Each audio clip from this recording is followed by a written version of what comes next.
राधे राधे। जय श्री कृष्णा सभी को। तो आइए आज भी हम आपके लिए एक बहुत ही अच्छी और शिक्षाप्रद कहानी लेकर आ गए हैं। तो आइए कहानी को शुरू करते हैं। एक छोटा सा गांव था, लखनपुर। उसमें एक गंगा नाम का व्यक्ति रहता था। वह व्यक्ति वैसे तो नाम से गंगा था, लेकिन उसकी किस्मत बहुत ज़्यादा खराब थी। वह जो भी कार्य करता था बेचारे का पूरा नहीं हो पाता था। रोज मेहनत करता, लेकिन मेहनत करने के बावजूद भी उसकी किस्मत इतनी ज़्यादा खराब थी कि उसे फल नहीं मिल पाता था। गांव वाले उसकी बहुत मजाक बनाते। वह बेचारा किसी से कुछ भी ना कहता और अपने भाग्य को कोस कर रह जाता। सुबह फिर से उठता, फिर से मेहनत करने जाता, लेकिन निराशा ही हाथ लगती थी। ऐसा करते करते काफी समय बीत गया। एक दिन वह जंगल में लकड़ी काटने गया हुआ था।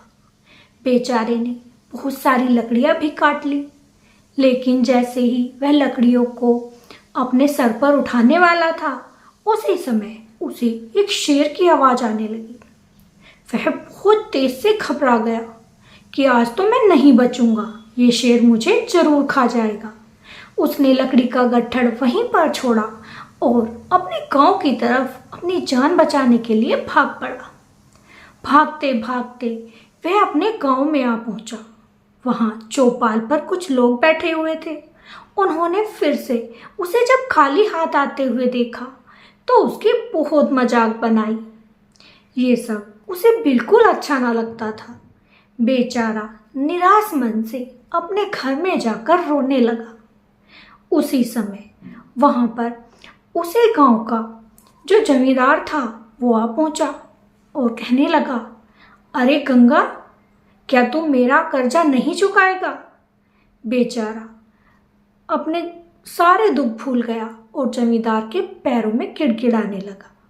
जमींदार साहब, मेरा काम चल जाने दीजिए, मैं आपका जल्दी ही कर्जा चुका दूंगा।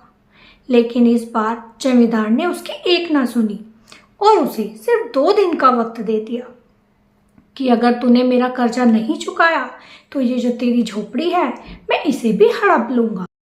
उसके पास एक रहने का घर ही तो था और उसके पास कुछ भी नहीं था, ना रिश्तेदार, ना कोई घर वाला और ना ही एक आलीशान महल। छोटी सी झोपड़ी, वो भी अब जमींदार ले लेगा। बेचारे को सारी रात नींद ना आ सकी, ना कुछ खाया ना कुछ पिया और सुबह फिर से अपने काम पर चल दिया। जब वह काम पर जा रहा था तो गांव वालों ने फिर से उसका मजाक बनाया। अब उससे बिल्कुल बर्दाश्त न हुआ और उसने निर्णय कर लिया कि मैं अब जंगल से वापस नहीं आऊंगा। ये सोचकर वह जंगल में बहुत अंदर तक चला गया। जब वह जंगल में जा रहा था तो उसने देखा कि एक छोटा सा खंडर बना हुआ है। उसे ये देखकर बड़ी हैरानी हुई कि जंगल में ये खंडर कैसे बना होगा। यही जानने की इच्छा से वह उस खंडर के अंदर चला गया। जब वह खंडर के अंदर पहुंचा तो उसने देखा वहां पर एक पत्थर की मूर्ति बनी हुई थी। उस मूर्ति को देखकर ऐसा लग रहा था जैसे कहीं की राजकुमारी हो और जैसे अभी बोल उठेगी। वह वहीं पर बैठ गया और उस मूर्ति से बातें करने लगा। अरे देखो ना, तुम तो सच की पत्थर की मूर्ति हो, लेकिन मैं तो इंसान होते हुए भी किसी से कुछ नहीं कह पाता। मैं भी पत्थर का ही हूँ। भले ही देखने में पत्थर का नहीं लगता, लेकिन मेरा मन पत्थर का ही हो चुका है। सारी बातें उस मूर्ति से करने लगा। तभी उसकी नजर उसी खंडर के पास एक चंदन का वृक्ष खड़ा हुआ था, उस पर पहुंची। उसे देखते ही याद आया, अरे ये तो चंदन का वृक्ष है और इसकी तो कीमत भी बहुत ज्यादा है। क्यों ना आज इसी को काटकर बाजार में बेच दूं। अब तो उसने अपनी कुल्हाड़ी उठाई और उस चंदन के वृक्ष को काट दिया। गट्ठर बनाकर बाजार में भी पहुंच गया। अच्छे दामों में वह चंदन का गट्ठर बिक भी गया। अब तो वह गंगा बहुत खुश हुआ कि अरे वाह, आज तो मेरी किस्मत बदल गई और मेरा मुनाफा भी हो गया। वह कुछ मुद्राएं लेकर जमींदार के पास पहुंचा और उन्हें देखकर बोला, जमींदार साहब, अब आपका कर्जा मैंने चुका दिया है, अब आप मेरा घर नहीं ले सकते। जमींदार भी बड़ा हैरान था। अरे, रातों रात ऐसा क्या हो गया जो इसकी किस्मत बदल गई। वह अपने घर वापस चला गया। अब तो गंगा रोज सुबह उसी खंडर में जाने लगा, उस मूर्ति से घंटों बतियाता और फिर चंदन की लकड़ियां काटकर बाजार में बेचने लगा। ऐसे ही 2-3 दिन हुए थे, लेकिन हैरानी वाली बात यह थी कि वह चंदन के जिस वृक्ष को काटता था, वही चंदन का वृक्ष अगले दिन फिर से जीवित हो जाता था। गंगा को वहां पर कुछ चमत्कार लग रहा था, इसीलिए वह रोज वहां पर बेधड़क आता, चंदन के वृक्ष को काटता और बेचकर पैसे कमाता था। घंटों उस मूर्ति से बातें करता। एक दिन चंदन उस मूर्ति से बातें कर रहा था और बातों ही बातों में कहने लगा, पता है, तुम्हें देखकर मुझे बहुत अच्छा लगता है। अगर तुम सच की होती तो मैं तुमसे विवाह कर लेता। ये बात गंगा ने बोल तो दी, लेकिन अब उसे अपनी बात पर बड़ा पछतावा हुआ कि ये तो कहीं की राजकुमारी लगती है और मैं ठहरा एक लक्कड़हारा। क्या ये मुझसे विवाह करती? लेकिन ये बातें वह राजकुमारी सुन रही थी जो कि पत्थर की थी। तभी उसके अंदर से आवाज आई। वह बोली, गंगा। गंगा का नाम सुनते ही गंगा तो हैरान हो गया। अरे, मुझे किसने पुकारा? इधर उधर देखने लगा, लेकिन उसे कोई दिखाई भी नहीं दिया। उसने फिर उस मूर्ति को गौर से देखा तो उस मूर्ति के अंदर से आवाज आ रही थी। ये देखकर तो वह बहुत हैरान हो गया और बोला, क्या तुम बोल सकती हो? मूर्ति फिर से बोली, हाँ, मैं बोल सकती हूँ, लेकिन कैसे? गंगा ने कहा। मूर्ति कहने लगी, मैं पहले से मूर्ति नहीं थी, मैं तो मिथिला देश की राजकुमारी हूँ। एक दिन यहाँ पर शिकार करने आई थी। यहाँ पेड़ के नीचे एक ऋषि मुनि तपस्या कर रहे थे। मैंने उन्हें देखकर सोचा कि क्यों ना इन्हें जगाया जाए, लेकिन उसी समय एक बूढ़ी औरत मेरे पास आई और बोली, बेटी, तुम यहाँ से चली जाओ, ऋषि मुनि अभी तपस्या कर रहे हैं, अगर तुम यहाँ पर बोलोगी तो इनकी आंखें खुल जाएंगी।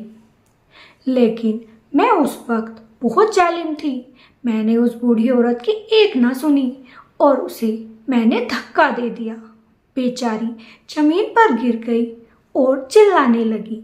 उसे काफी चोट आई, लेकिन मेरे पत्थर दिल को बिल्कुल भी दया ना आई। उस समय उन बाबा की आंखें खुल गई और उन्होंने जब बूढ़ी औरत को ऐसे तड़पते हुए देखा तो उन्होंने मुझे श्राप दे दिया कि जैसे तेरा दिल पत्थर का है, वैसे ही तू भी आज से पत्थर की बन जाएगी और कभी भी फिर से तुझे जीवनदान नहीं मिलेगा। जब मैंने उन बाबा की ऐसी बात सुनी तो मुझे अपनी गलती का एहसास हुआ और मैंने उनसे क्षमा मांगी। तब बाबा ने मुझे क्षमा तो कर दिया, लेकिन कहा, अब तुम तभी ठीक हो जाओगी जब कोई इंसान अपने भाग्य का बलिदान करके तुम्हें अपनाएगा। गंगा, तुम तो जानते ही हो कि तुम कैसी किस्मत लेकर यहाँ पर आए थे, लेकिन जब से इस खंडर में आए हो तुम्हारी किस्मत चमक गई है। अब तुम अच्छा खासा धन कमा लेते हो और अगर तुम मुझे ठीक भी करना चाहोगे तो तुम्हें अपने इस बदले हुए भाग्य का बलिदान देना होगा और तुम फिर उसी अवस्था में आ जाओगे, एक भी कौड़ी तुम्हारे पास ना होगी। गंगा सोच में पड़ गया कि इस युवती को मैं ठीक तो करना चाहता हूँ, लेकिन अपने बदलते हुए भाग्य का बलिदान मैं क्यों करूं? क्योंकि बड़ी मुश्किल से मेरा भाग्य चमका है और इसके ऊपर क्या मैं इसे फिर से गवा दूं? वह चुपचाप अपने घर आ गया। उसने कुछ भी ना कहा। बेचारी पत्थर की मूर्ति बनी राजकुमारी सोचने लगी, अब तो ये भी वापस नहीं आएगा।